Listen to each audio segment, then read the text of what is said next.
যখন তুমি নিজের রক্তের মানুষের দ্বারা কষ্ট পাবে, তখন তুমি একবার নবী ইউসুফ আলাইহিস সালামের কথা মনে করো। তিনি কিভাবে নিজের ভাইয়ের দ্বারা প্রতারিত হয়েছিল। যখন তোমার বাবা মা না বুঝে তোমার বিরুদ্ধাচরণ করে, তখন নবী ইব্রাহিম আলাইহিস সালামের কথা মনে করো। তার বাবা তাকে আগুনে নিক্ষেপ করায় ভূমিকা রেখেছিল। যখন তুমি সমস্যা থেকে পরিত্রাণের জন্য কোনো পথ পাবে না, তখন ইউনুস আলাইহিস সালামের কথা ভেবো। তিনি কতটা সময় তিমি মাছের পেটে আটকা পড়েছিল। যখন তোমার নামে কেউ মিথ্যা অপবাদ ছড়িয়ে দেবে, তখন মা আয়েশা রাদিয়াল্লাহু আনহার কথা মনে করো। তার নামে পুরো শহর জুড়ে কুৎসা রচনা করা হয়েছিল। যখন তুমি অসুস্থ ব্যথার যন্ত্রণায় কাঁপতে থাকো, তখন নবী আইয়ুব আলাইহিস সালামের কথা ভেবো।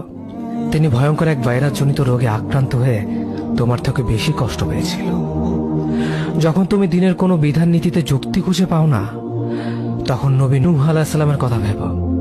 তিনি কোনো প্রশ্ন ছাড়াই মরুভূমিতে নৌকা তৈরি করেছিল।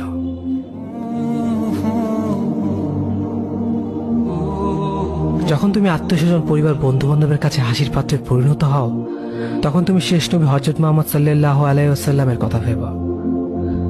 রাসূল সাল্লাল্লাহু আলাইহি ওয়াসাল্লাম বলেছিলেন, সবচেয়ে বড় পরীক্ষা দিয়েই সব থেকে বড় পুরস্কার আসে।